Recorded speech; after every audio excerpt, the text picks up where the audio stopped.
Fine, yes. Ready for this amazing roundtable about tech transfer, how to create value in deep tech and deep science. Before I present this panel, I just want to know how many of you know what's tech transfer. So we have to explain what's tech transfer. It's clear? Yeah? Please. Yes. So thank you very much for coming. We have the chance today to have with us José María Siota, one of the main researchers in tech transfer around the world, and I have his book in my backpack, linked Innovation. That's an amazing research about all the tech transfer offices around the world, and they extract the main best practices. So that's very interesting to share your knowledge about that. So from the academic point of view, we will have an interesting point of view. So you will define after that what's tech transfer from you, and also Tom and also Alberto. We have Tom Hockaday. He was the CEO of Oxford University Innovation, one of the main powerful funds in Europe, and now he's the responsible of tech transfer innovation and also assessing the BeAble fund, because he's one of the more experts in tech transfer here in Europe, and he will share with us some experiences around the world also. And so thank you for coming. And also we have Alberto Díaz González. He's the GP of BeAble, one of the first players in deep tech, deep science to invest in tech transfer here in Spain. They launched their first fund 2 years ago, and very happy to be here, all of you. So we'll have 3 different point of views. From the academic point of view, with a lot of experience for mature countries and assessing different initiatives around the world, and from Spain, an interesting initiative. So first of all, let's define with few words, if it's possible, all of you, what's tech transfer? José María, go ahead. I would say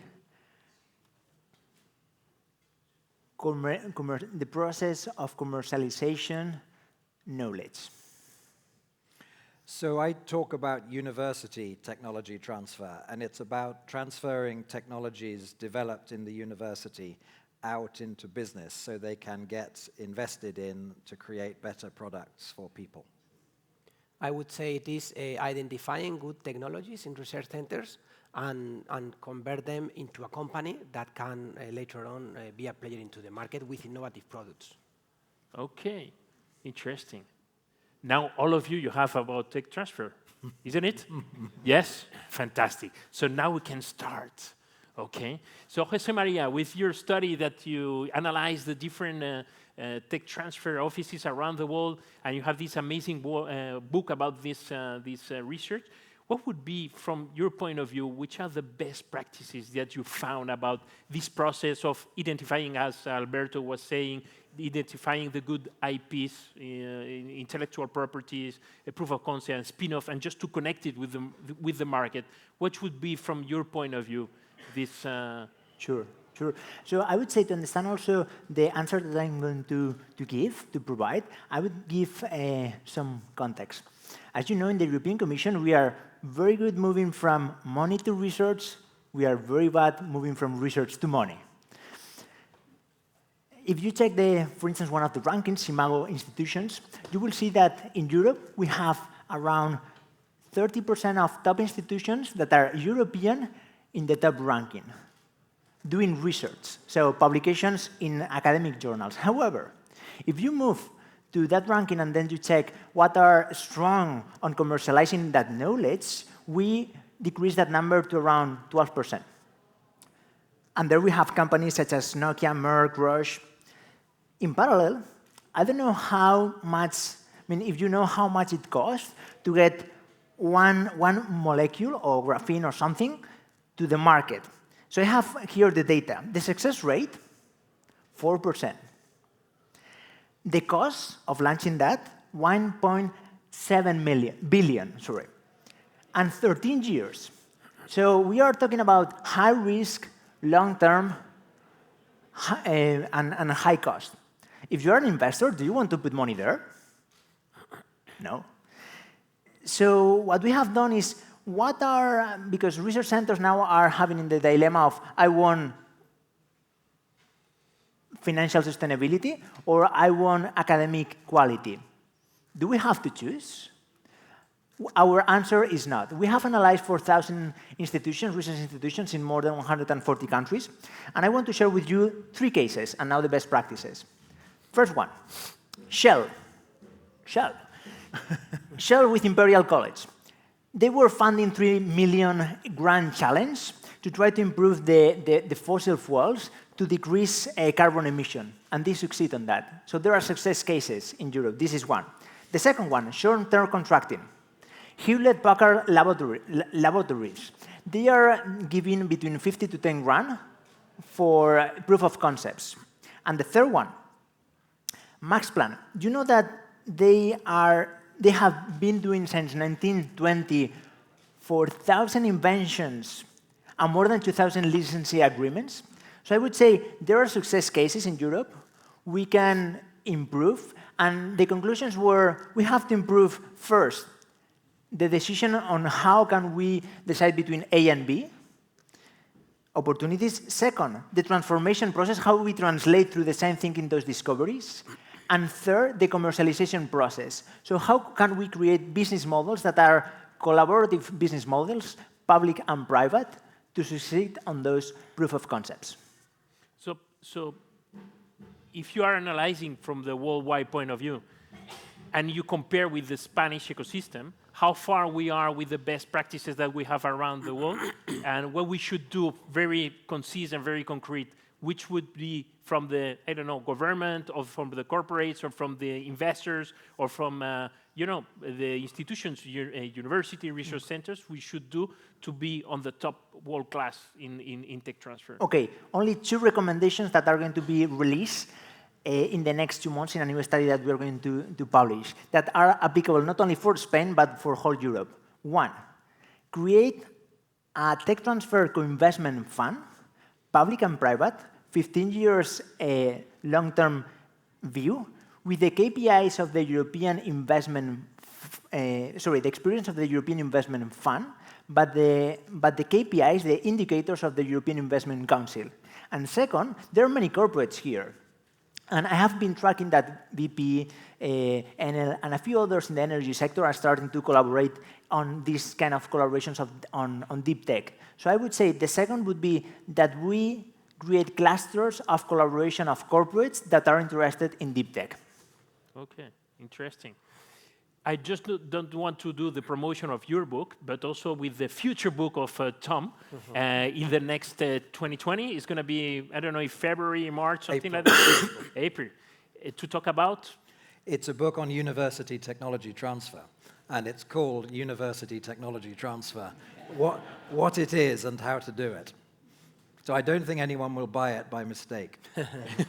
That's good. I suppose that in your book you will, I don't know, share some key drivers of the success of Oxford University that is, I know, probably one of the best and brightest case in around the world. So could you share a little bit with us just to learn more about which are the key drivers of the success of Oxford University Tech Transfer Office?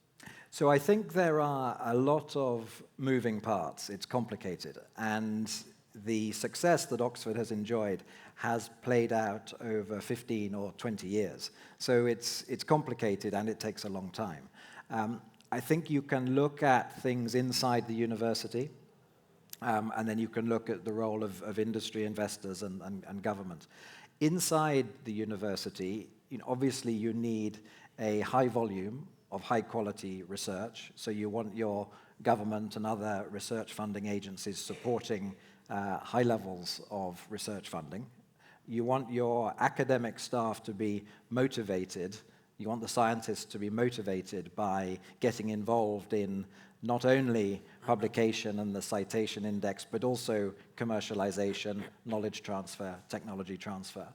And that takes a long time because it's about culture change. It's about encouraging academics to get involved in an activity which 20 years ago they really didn't do, and explaining the benefits of that not financially, but in terms of impact.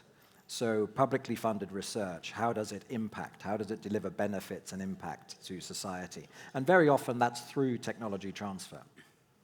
And then within the university also, you want the university investing in technology transfer, either with its own money or with, again, government funding.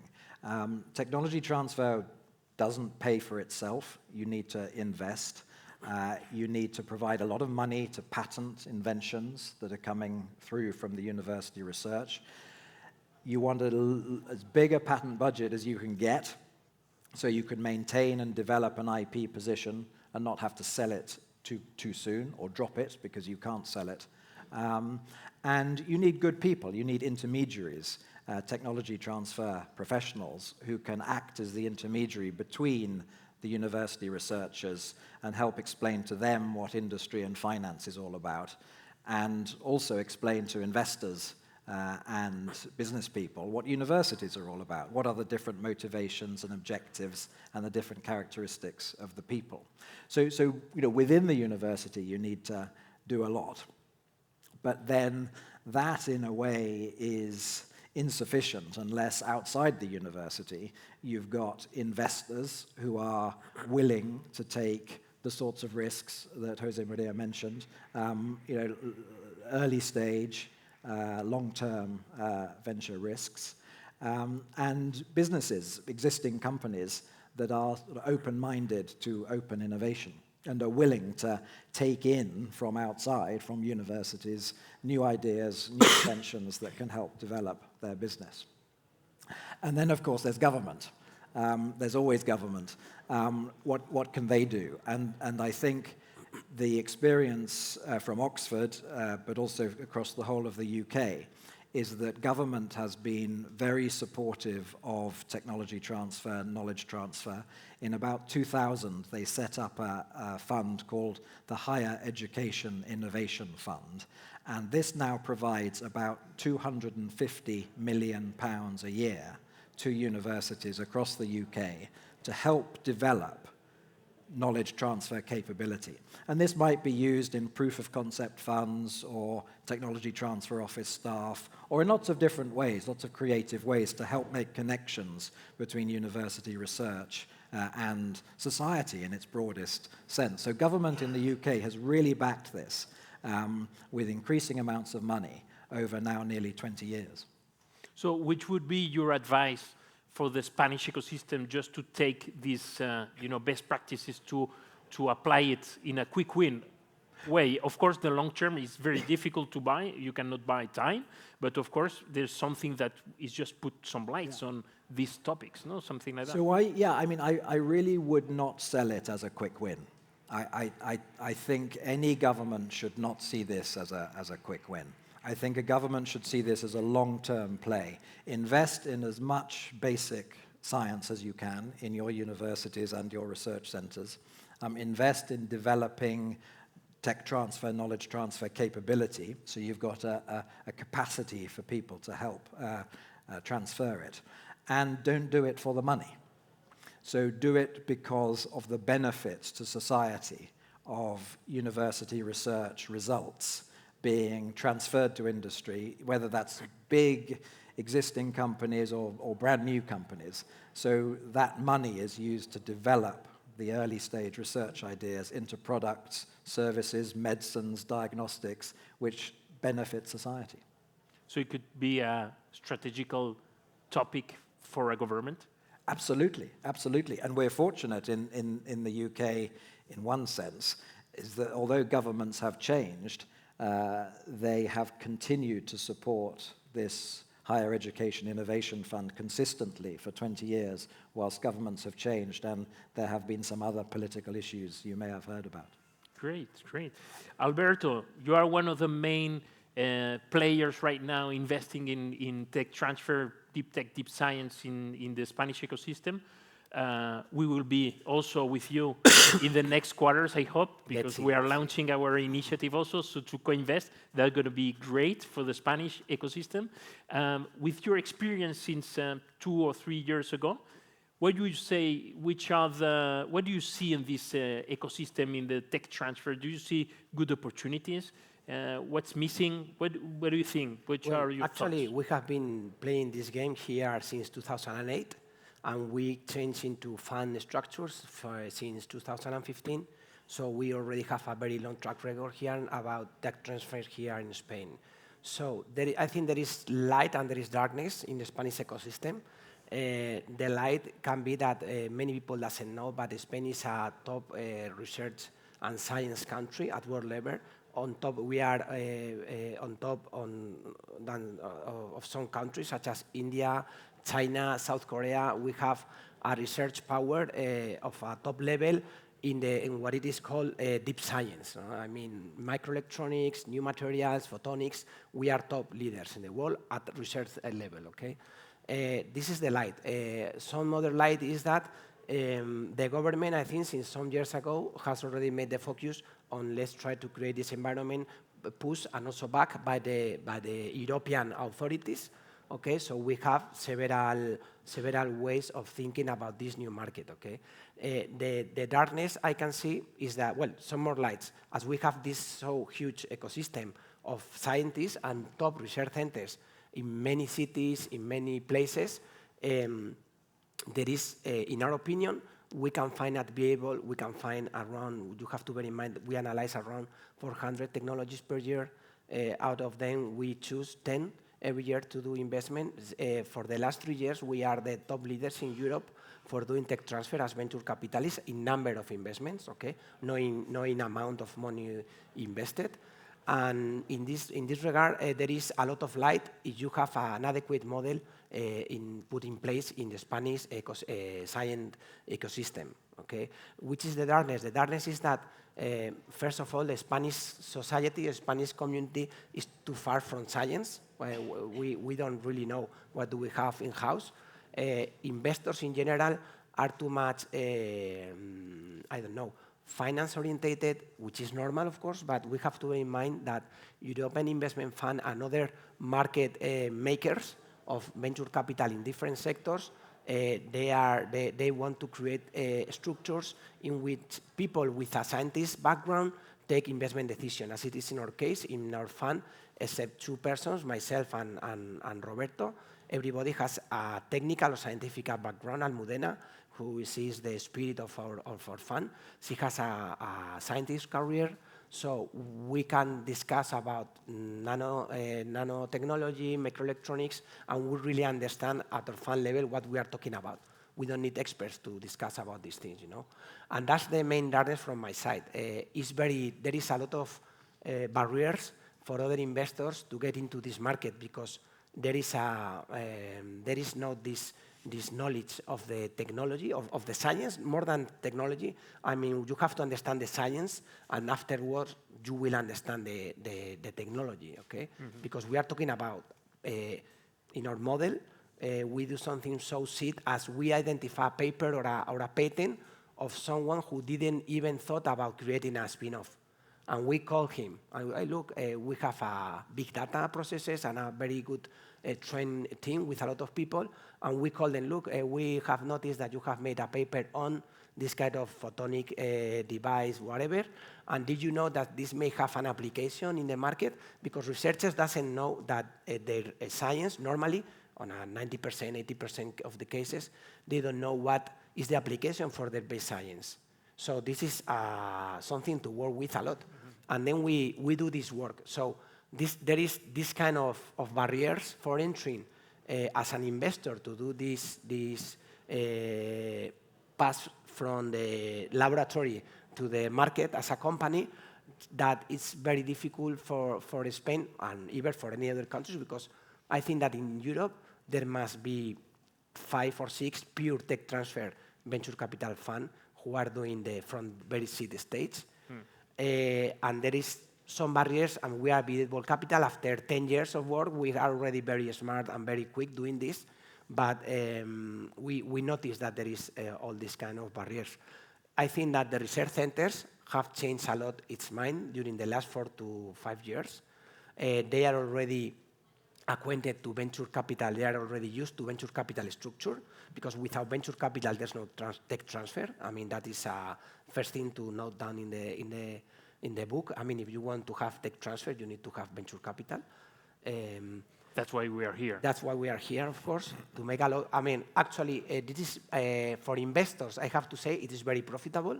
We have to bear in mind that, of course, there is a very high risk.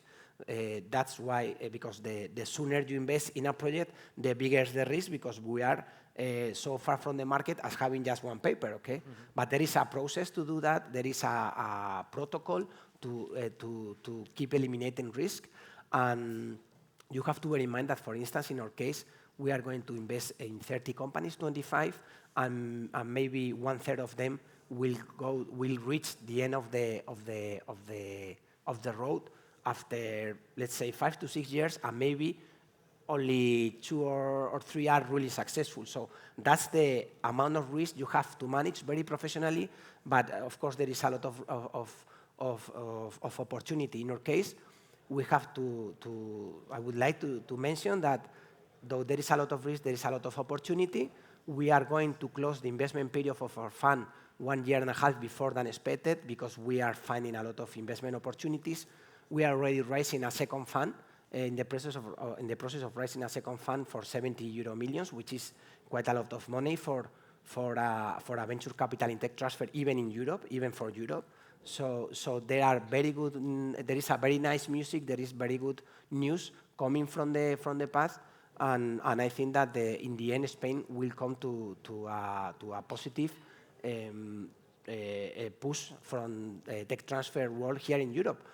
Spain has a very. We have also. I would also like to say that the Spain environment is very different from France, UK, Germany scenarios, in which in UK, for instance, you have 5 or 6 very big institutions, mainly, which concentrate 80% or 70% of main research. Maybe in Spain you have, I don't know, I would say 100 research centers. You can find it in Badajoz, in Bilbao, in Madrid, in Toledo, in Albacete.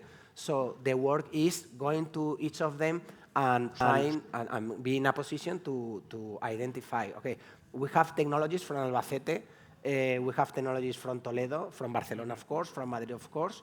We had in the past from Asturias. So it's a difficult work to go to this very much dispersed way of creating technologies, which is very different from other countries in Europe, in which when we talk to big corporate venture capitals, they say, okay, where can I find technology in Spain? Okay, you have 100 places to go.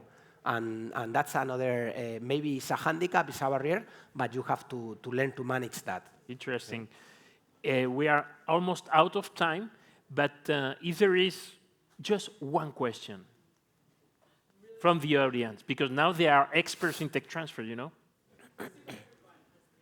Quick one, with a quick answer. That's the deal. Do we have a question? No? Everything is clear? So, yes. Do you have a microphone, please? Thank you. Which